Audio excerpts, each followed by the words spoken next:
خیبر پختونخوا دہشت گردی اور سیاست کا گڑھ بنا ہوا ہے، جہاں ایک طرف ہم یہ دیکھتے ہیں کہ گزشتہ رات ٹانک میں منجی خیل پوسٹ کو عسکریت پسندوں نے خودکش حملے کا نشانہ بنایا، جس میں بہت بڑا نقصان ہوتا ہے، تو وہاں ہم صبح دیکھتے ہیں کہ وزیر اعلیٰ خیبر پختونخوا ایک سیاسی بیٹھک سجا لیتے ہیں اور اس کا مقصد ہوتا ہے 5 اگست کو ہونے والے جلسے کے مقام کا تعین کرنا۔ مقام تبدیل کر دیا گیا۔ اب اطلاعات یہ آ رہی ہیں کہ خیبر پختونخوا میں جو 5 اگست کو جلسہ ہونا تھا پشاور میں عمران خان اسٹیڈیم میں، وہ وہاں نہیں بلکہ موٹر وے ٹول پلازا کے قریب بڑے میدان میں ہوگا۔ یہ فیصلہ کیوں کیا گیا، اس کے اوپر بات کریں گے آج کے ویلاگ میں۔ پھر دوسری طرف ہم یہ دیکھتے ہیں کہ خیبر پختونخوا کے جنوبی اضلاع میں بھڑکنے والی دہشت گردی کی آگ آہستہ آہستہ خیبر پختونخوا کے کئی حصوں کو اپنی لپیٹ میں لے رہی ہے۔ دیر سوات سے ہوتے ہوئے یہ آگ مومند تک پہنچ چکی ہے۔ اس کی کیا وجہ ہے، یہ بھی آج کے ویلاگ میں ہم بات کریں گے، اور سب سے بڑھ کر یہ کہ وزیر اعلیٰ خیبر پختونخوا کیوں نظریں چرا رہے ہیں ان آپریشنوں سے جو کہ اس وقت خیبر پختونخوا میں ہو رہے ہیں، خصوصاً اگر ہم بات کریں بنوں کے علاقے میریان میں ہونے والے آپریشن کی، تو خیبر پختونخوا کی جو حکومت ہے، جو 13 سال سے اس صوبے پر حکومت کر رہی ہے، وہ اس آپریشن سے نظریں چراتی ہوئی نظر آتی ہے۔ نظریں تو خیر وہ ان سے بھی چرا رہے ہیں جنہیں وہ تیرا سے باڑہ میں لے کے آئے تھے۔ تیرا متاثرین، وہ بے گھر متاثرین جو آج اپنی رجسٹریشن کی ویریفیکیشن کرانے کے لیے باڑہ کے رجسٹریشن سینٹر میں پہنچے تو وہاں سب پانی پانی تھا۔ یہ کیا ہوا، اس کے اوپر بھی ہم بات کریں گے، اور سب سے آخر میں ایپکس کمیٹی کا اجلاس کیوں نہیں ہو رہا، یہ بھی ایک بہت بڑا سوال ہے جو پوچھا جا رہا ہے۔ میں ہوں فرزانہ علی اور آپ دیکھ رہے ہیں فرزانہ علی آفیشیل، اور سب سے پہلے وہی ریکویسٹ کہ اگر اب تک آپ نے میرے چینل کو سبسکرائب نہیں کیا تو کر لیجئے، تاکہ میں آپ سے پختونخوا کی اور پختونخوا سے ریلیٹڈ معاملات کی بات کر سکوں۔ سب سے پہلے میں بات کروں گی ٹانک کی جو منجی خیل پوسٹ ہے، جس کے اوپر گزشتہ رات ایک بہت بڑا حملہ ہوا۔ عسکریت پسندوں نے ایک بارود سے بھری ہوئی گاڑی عمارت سے ٹکرائی، جس سے عمارت کا ایک بہت بڑا حصہ زمین بوس ہو گیا، اور اس میں ظاہر ہے ایک بہت بڑا نقصان ہوا۔ جو پولیس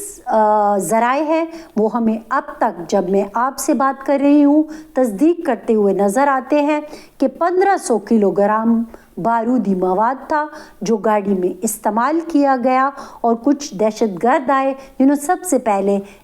جو گاڑی تھی وہ عمارت سے ٹکرائی، جس سے بہت بڑا نقصان ہوا۔ پھر اس کے بعد کچھ دہشت گردوں نے حملہ کر دیا، وہ اندر گھس گئے اور فائرنگ کا بھی ایک سلسلہ جاری رہا۔ بہرحال مقابلہ ہوا، لیکن نقصان بہت بڑا ہو گیا، دہشت گرد بھی مارے گئے۔ لیکن جب ہم سیکیورٹی اہلکاروں کا پولیس سمیت نقصان دیکھتے ہیں، تو جو اب تک ہمارے پاس، جب میں آپ سے بات کر رہی ہوں، 14 اہلکار شہید اور درجن بھر سے زائد زخمی ہمیں بتائے گئے ہیں، یہ پولیس ذرائع کا کہنا ہے۔ اوورآل اگر ہم دیکھیں تو بتایا جاتا ہے کہ اس پوسٹ میں 40 سے زائد اہلکار جو ہے وہ موجود ہوتے ہیں۔ بہرحال اچانک کل جب عسکریت پسندوں نے حملہ کیا، رات کا وقت تھا، وہی ایک طریقہ ہے کہ جو ہم نے بنوں میں بھی دیکھا کہ رات گئے کہ حملہ کیا جاتا ہے، اور پھر اس کے بعد ہم نے یہی طریقہ جو ہے حسن خیل میں بھی دیکھا اور گزشتہ رات ٹانک میں بھی دیکھا۔ تو یہ ایک بہت بڑا نقصان ہے، اور اسی نقصان سے بچنے کے لیے جو انٹیلیجنس بیس آپریشن ہو رہے ہیں، بار بار سیکیورٹی حکام جو ہے وہ خیبر پختونخوا حکومت کو یہ کہتے ہوئے نظر آئے کہ جو عسکریت پسند ہے ان کے خلاف سیکیورٹی آپریشن ہونے چاہیے، انٹیلیجنس بیس آپریشن ہونے چاہیے۔ خیر وہ گو میں گو کی کیفیت رہی، لیکن پھر اس کے بعد یہ ہوا کہ بہرحال آپریشن ہونے لگے ہیں۔ اب میریان میں، بنوں کے علاقے میریان میں ابھی بھی جب میں آپ سے بات کر رہی ہوں تو آپریشن جاری ہے، اور تقریباً 1.5 لاکھ سے زائد کی آبادی ہے جو کہ اس وقت محصور ہے۔ لیکن بہرحال ہمیں جو بتایا جا رہا ہے ضلعی حکومت کی طرف سے کہ ہم ان کے جو کھانے پینے اور ان چیزوں کے پلان ہم نے کیا ہوا ہے اور ان کو کسی چیز کا مسئلہ نہیں ہوگا، لیکن بہرحال راستے بند ہیں، انٹرنیٹ بند ہے، موبائل بند ہے۔ اوورال بنو میں مختلف علاقوں میں اب انٹرنیٹ اور جو انٹرنیٹ سروس ہے وہ کھل گئی ہے، لیکن میریان کے علاقے میں ابھی بھی سچویشن بہت کرٹیکل ہے۔ دوسری طرف ہم دیکھتے ہیں تو جنوبی اضلاع کی جو آگ تھی آہستہ آہستہ چلتے چلتے دیر سوات سے ہوتی ہوئی مومند پہنچ گئی ہے۔ مومند وہ علاقہ جو کافی عرصے سے پرامن تھا، اب ایک بار پھر دہشت گردی کی لپیٹ میں آ رہا ہے۔ 1 جولائی کے مہینے میں 2 حملے وہاں پہ ہو گئے ہیں اور وہی گروپ جو کہ مومند سے تعلق رکھتا ہے ایک بار پھر طاقت پکڑ رہا ہے۔ تو خیبر پختونخوا میں جو دہشت گردی ہے اس کی تو یہ صورتحال ہے۔ دوسری طرف ہم دیکھتے ہیں تو یہی خیبر پختونخوا جو ہے وہ پاکستان تحریک انصاف کی سیاست کا بھی گڑھ ہے۔ سارا بوجھ پاکستان تحریک انصاف کا، پورے پاکستان کا اس وقت وزیر اعلیٰ خیبر پختونخوا اٹھائے ہوئے ہیں اور ان کے لیے یہی کہا جاتا ہے کہ ان کو لایا اسی لیے گیا تھا، یعنی کہ علی امین کی جگہ اگر ان کو ریپلیس کیا گیا تھا تو اس کا بنیادی مقصد ہی یہی تھا کہ عمران خان کی رہائی کی جو مہم ہے وہ مکمل نہیں ہو رہی تھی اور عمران خان صاحب کو رہا کرانے کے لیے کوئی مؤثر حکمت عملی نہیں بن رہی تھی، اسی لیے سہیل آفریدی صاحب کو وزیر اعلیٰ بنایا گیا۔ لیکن ہم دیکھتے ہیں کہ وہاں بھی چیزیں جو ہیں وہ ایسی نظر آئیں کہ جس پر پاکستان تحریک انصاف کا کارکن بہت زیادہ تنقید کرتا ہوا نظر آیا اور اسی تنقید کا ایک معاملہ تھا جس پر کہ وزیر اعلیٰ کو اعلان کرنا پڑا کہ ہم 5 اگست کو جو ہے وہ ایک جلسہ کریں گے اور اس میں اپنی اگلی حکمت عملی کا اعلان کریں گے۔ تو اعلان یہ کیا گیا تھا کہ عمران خان اسٹیڈیم جو پشاور میں ہے وہاں پر جلسہ ہوگا، لیکن پھر اس کے بعد ہم نے دیکھا کہ ایک دم تنقید شروع ہو گئی کہ جلسے سے کیا ہوگا اور پختونخوا میں جلسے سے کیا ہوگا، لانگ مارچ کی جائے، کوئی کہہ رہا تھا تحریک چلائی جائے۔ تو پھر یہ ایک مخصوص ظاہر ہے وہ تحریک انصاف کے جو کارکن ہے وہ مسلسل نشانہ بنا رہا تھا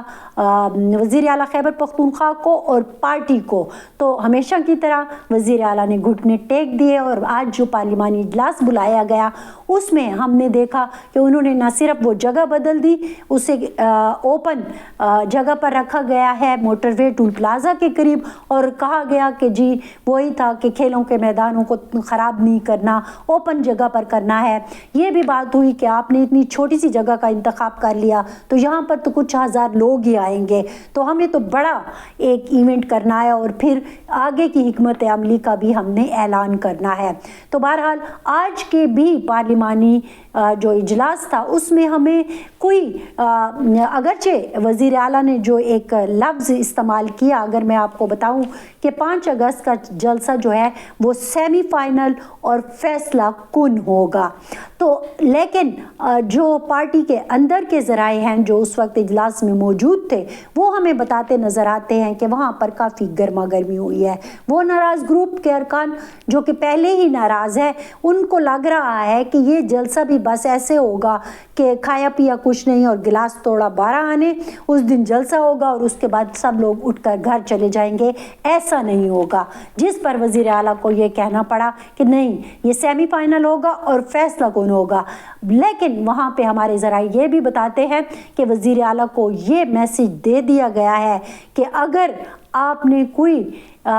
ایک مؤثر چیز ہمارے سامنے حکمت عملی اور اعلان سامنے نہیں آیا تو پھر ہم اس کے بعد ایک کنونشن کریں گے اور اس میں ہم خود لاہے عمل کا اعلان کریں گے۔ تو یہ ایک اور دباؤ ہے جو خیبر پختونخوا کے وزیر اعلیٰ پر آ گیا ہے۔ کوئی کہتا ہے کہ لانگ مارچ کی جائے، تحریک چلائی جائے، جبکہ اوورآل اگر ہم دیکھتے ہیں تو سارے کا سارا بوجھ جو ہے وہ خیبر پختونخوا کی حکومت پر ہی اس وقت ہے اور باقی پاکستان تحریک انصاف کے جو پورے ملک میں